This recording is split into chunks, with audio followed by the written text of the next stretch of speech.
Ah ouais. Bonjour tout le monde. Je vais vous faire une petite démonstration de deux nouvelles fonctionnalités de ChatGPT qui sont arrivées là, dans les dernières semaines que j'ai trouvé vraiment intéressantes. En fait, là, fonctionnalité là, qui transforme ChatGPT pas juste en outil textuel, mais en outil multimodal. Dans le fond, ChatGPT ou la technologie GPT-4 est une technologie qui est basée sur un modèle de langue. Donc là, avec le texte, c'était quand même assez facile de travailler avec ce genre de modèle-là. Mais là, OpenAI semble vouloir aller dans une direction multimodale. Ça veut dire que on peut utiliser plusieurs moyens de communication avec les intelligences artificielles, comme la voix, les images. Donc, on peut parler, dialoguer avec ChatGPT et on peut aussi lui envoyer des images, lui demander d'interpréter, créer des images. Bref, c'est un petit peu ça la démo que je vais faire avec vous. Je vais vous présenter ces deux fonctionnalités-là. Je vais commencer par la première. Euh, la première, elle vient d'être activée sur mon application. Je paye pour ChatGPT. Là, je paye pour la version Plus. Et maintenant, ok, j'ai accès, dans le fond, maintenant à la voix. Donc, ChatGPT peut me parler. On peut faire un dialogue ensemble. Et je peux changer sa voix dans les paramètres. Là. Je pourrais aller changer et dire que je veux une voix différente. Là. C'est sûr qu'en ce moment, les voix francophones sont un petit peu en bêta. Vous allez le voir, là, c'est pas parfait, parfait, mais ça va dans une bonne direction. Je sens que c'est sûr que ça va être plus efficace puis mieux en anglais, mais vous allez voir, c'est quand même très intéressant en français. Donc, si je fais confirmer pour cette voix-là, ok, je ne vous montrerai pas toutes les voix, mais je m'en vais dans le mode ChatGPT par défaut. Ok. Et il y a une petite icône en haut à droite là, avec une espèce d'haut-parleur. Je clique là-dessus. Oui, bonjour.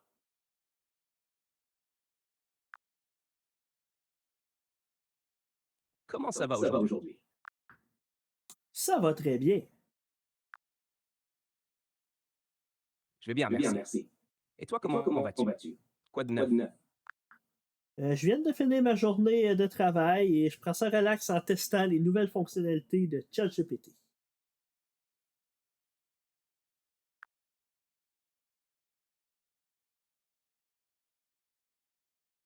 Ah, c'est génial que tu puisses enfin te détendre un peu. Oui, en fait, j'aimerais aussi te demander, pourrais-tu me donner de l'information sur un sujet comme Israël?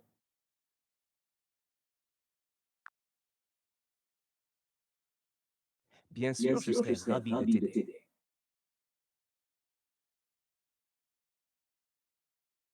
Israël est un pays du Moyen-Orient, bordé par la Méditerranée à l'ouest, le Liban au nord, la Syrie au nord-est, la Jordanie à l'est et l'Égypte au sud-ouest. Israël est souvent au centre de débats politiques et sociaux, notamment en ce qui concerne les questions de territoire et de droits humains. Depuis combien de temps Israël existe?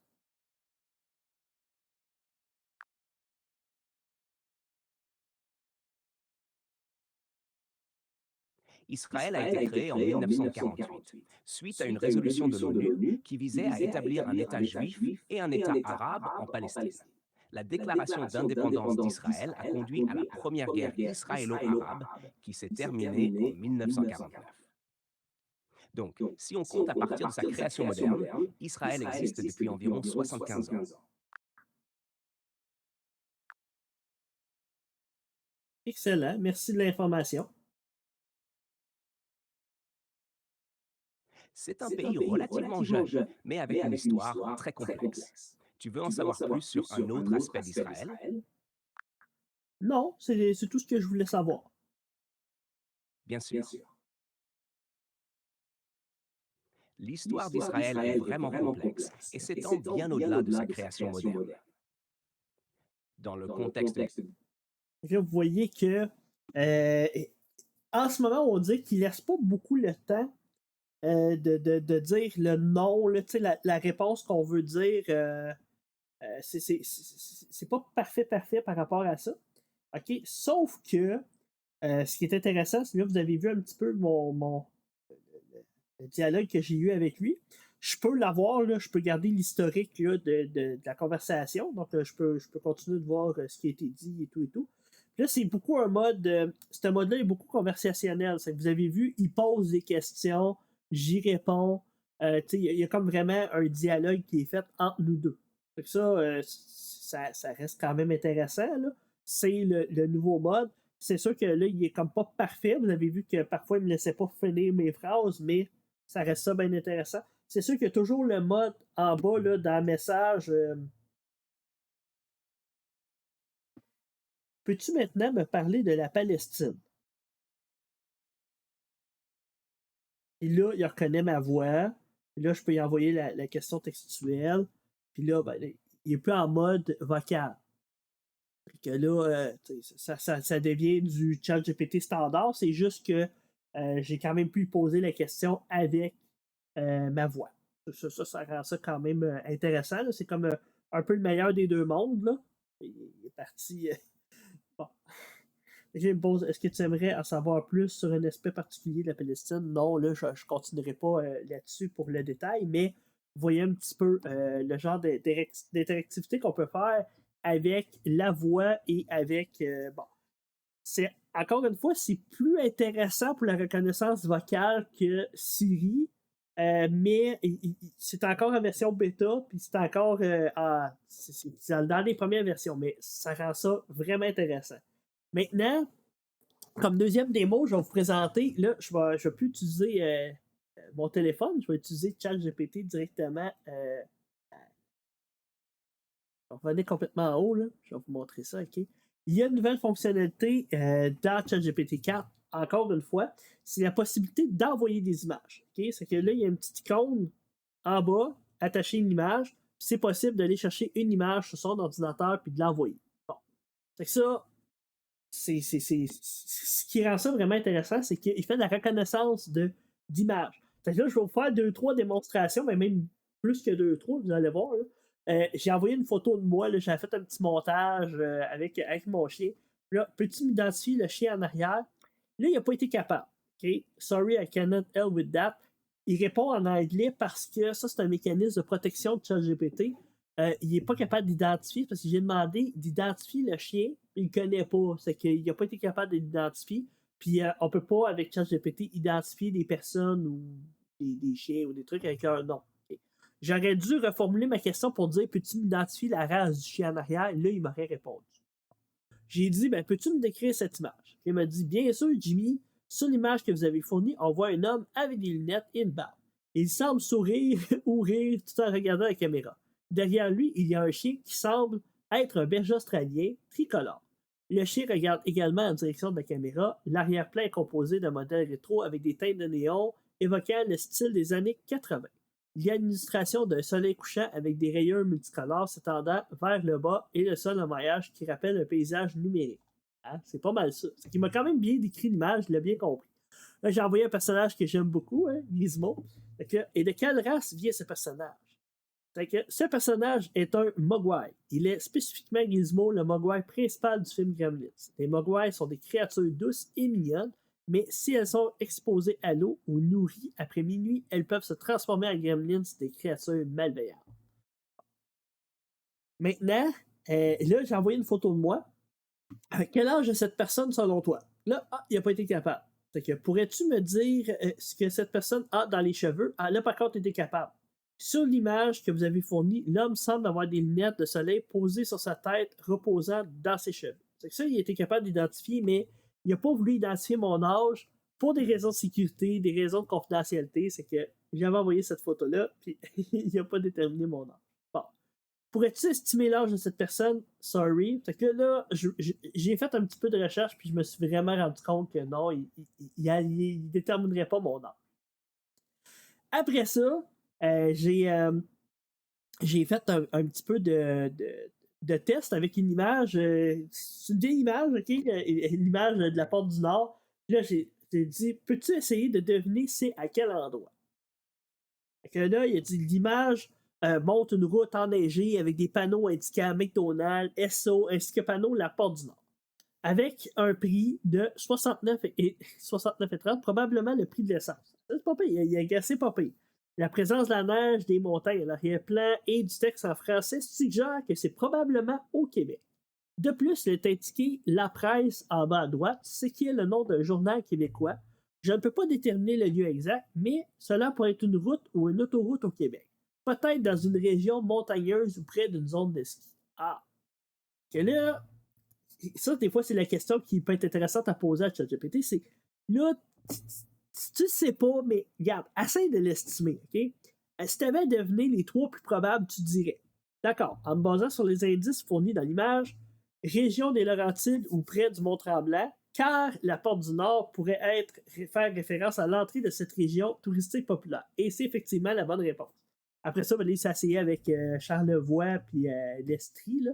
Mais bon, on voit qu'il a quand même bien guessé là, pour cette photo-là. Ces suggestions sont basées sur la topographie visible dans l'image et la neige. Mais il est difficile de déterminer, il y a encore son petit message de disclaimer. Bon. J'ai envoyé une image d'une de mes bases dans le jeu Valheim. Et là, j'ai demandé, regarde, je t'envoie une image de jeu, il n'y a pas d'identification. J'ai dit, peux-tu m'identifier ce jeu? Il a dit, ben oui, l'image représente Valheim, un jeu vidéo de survie et de construction inspiré de la mythologie viking. C'est tout à fait ça. Ça fait vraiment bien gasser le jeu. Bon. Après ça, ben là, j'ai fait un autre essai. J'ai dit, regarde, je vais y envoyer une photo d'une poutine, puis je vais lui demander, peux-tu me donner la recette complète de ce mets? Ce qui m'a étonné, c'est qu'il a été capable de reconnaître les ingrédients, puis il a même été meilleur que moi parce qu'il a reconnu que c'était pas des frites de patates, c'est des frites de patates douces. Okay? Il a bien déterminé ça. Puis là, vous voyez, OK, il a dit bien sûr. Ce que vous voyez, c'est une photo de poutine, un plat canadien classique. Bon, je suis pas d'accord, c'est un plat québécois, mais bon. La photo montre une version avec des frites de patates douces. Voici une recette simple pour faire une poutine avec des frites de patates douces. Fait que là, il m'a tout décrit la recette.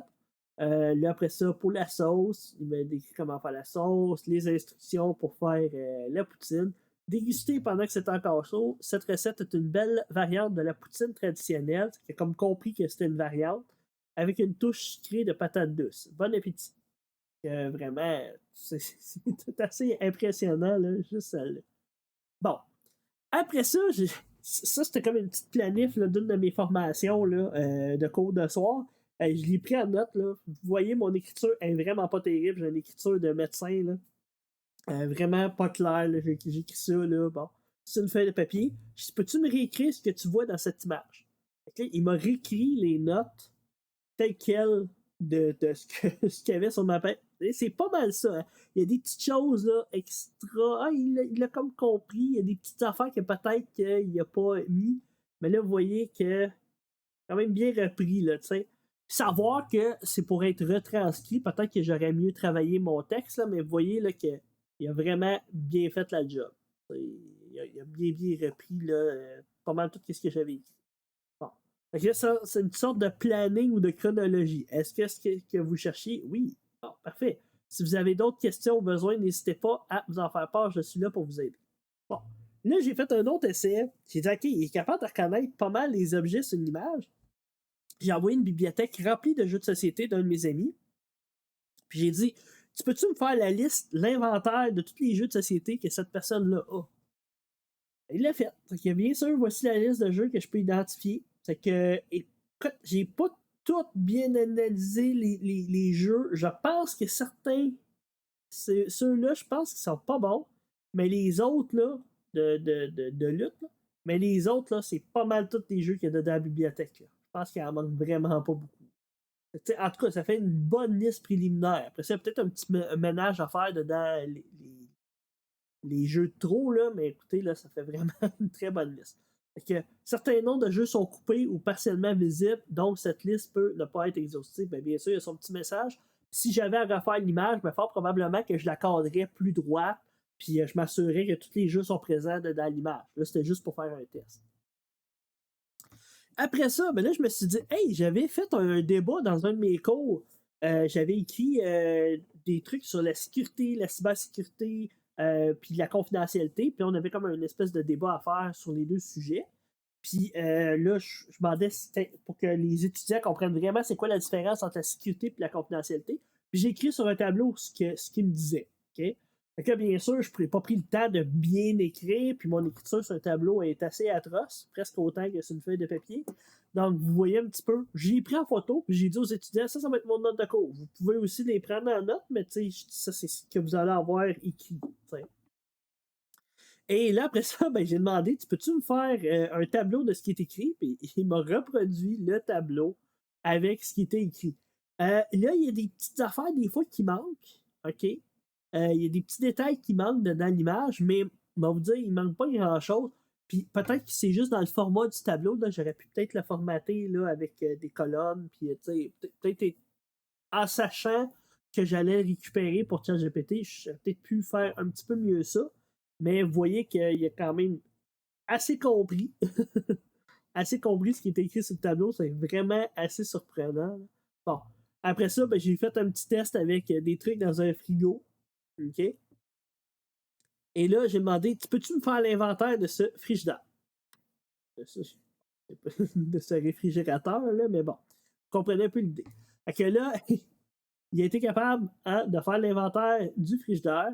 Et là, il a pas mal sorti les choses. C'est quand même pas mal bon, OK, comme description de ce qu'il y a dans le frigidaire. Puis là, tu sais, dans le tiroir, puis là, il est difficile de voir, OK. Encore une fois, si j'avais pris une meilleure photo, mieux cadrée, puis le kit, bon. J'ai vu des exemples sur Internet de gens qui prenaient une photo de leur frigidaire, OK, du contenu de leur réfrigérateur vraiment clair, mais bien positionné. Puis après ça, qui demandent à ChatGPT de faire une recette à partir de ce qu'il y a dans le frigidaire. Puis ça marchait quand même vraiment bien. Ça m'a vraiment surpris. Donc, vraiment, après ça, là, c'est complètement fou là, ce qu'on peut faire avec ce genre d'outils-là. Puis la dernière, je voulais tester un petit peu le côté créatif de ChatGPT. C'est pas mal dans mes derniers tests là, avec Vision. J'ai pris une photo de mes chiens. On avait été au petit parc en arrière de chez moi. Là. Puis il y avait une laisse. J'ai demandé, fais-moi une description humoristique de cette photo. Fait que là, il dit, voilà une photo qui respire la joie de vivre. Puis après ça, sur la pelouse verdoyante du royaume de Sainte-Foy, Dame Moka et Sir Lily, il a interverti les noms, okay, les vaillants bergers australiens se lancent dans une quête épique. Armés de leur laisse rouge, symbole de leur lien indéfectible, ils traquent l'insaisissable balle de soccer oubliée. Mais attention, Dame Moka semble avoir repéré un intrus avec son regard laser, ou serait-ce un papillon en mission secrète? Pendant que Sir Lily, l'explorateur intrépide, suit une piste mystérieuse que seul lui peut déchiffrer. Qui sait quelles aventures attendent les deux héros dans la vaste jungle? Oh, je veux dire jardin. Fait que là, bon, fini là. Là, c'est ça, j'ai dit, bon, refais cette histoire, mais c'est Moka le mâle à droite et Lily la femelle à gauche. Fait que là, j'ai comme juste clarifié là, que ça, c'est ma chienne, ça, c'est mon chien. Et il m'a refait une belle petite histoire. Il dit, sur la pelouse luxuriante de Sainte-Foy, Sir Moka et Dame Lily, les intrépides bergers australiens, s'élancent dans une aventure héroïque. Sir Moka à droite, avec son pelage brillant et son allure fière, semble avoir détecté un parfum mystérieux. Peut-être celui d'un trésor caché, ou simplement l'odeur d'une saucisse oubliée, du dernier barbecue. Pendant ce temps, Dame Lily à gauche, avec son regard pétillant et curieux, semble prête à bondir sur la balle de soccer. Peut-être la considère-t-elle comme le Graal de cette quête? Qui saura? Une chose est certaine, ensemble, ces deux-là sont prêts à conquérir tous les jardins de Québec. On fait une autre petite histoire, puis tu sais, quand même, fit assez avec l'image que j'ai envoyée. Donc, vous voyez qu'il comprend l'image, comprend le contexte, il était capable de créer une histoire à partir de son interprétation de l'image. Ça m'a vraiment épaté. Bref, c'était une petite démonstration là, à une vingtaine de minutes de l'utilisation de ChatGPT dans un tout autre contexte là, qui est celui de la voix, de la vision. On peut y envoyer des images, il peut nous demander d'interpréter. J'ai fait des tests avec une interface web et dans le fond, là, dessiné sur une feuille un site web. J'ai après ça demandé de me faire le code HTML à partir de cette interface web-là. Il a vraiment bien fait, il a fait une méchante bonne job. Là. Donc, il va avoir vraiment là, un potentiel fou là, d'utiliser ça là, pour de la reconnaissance d'image.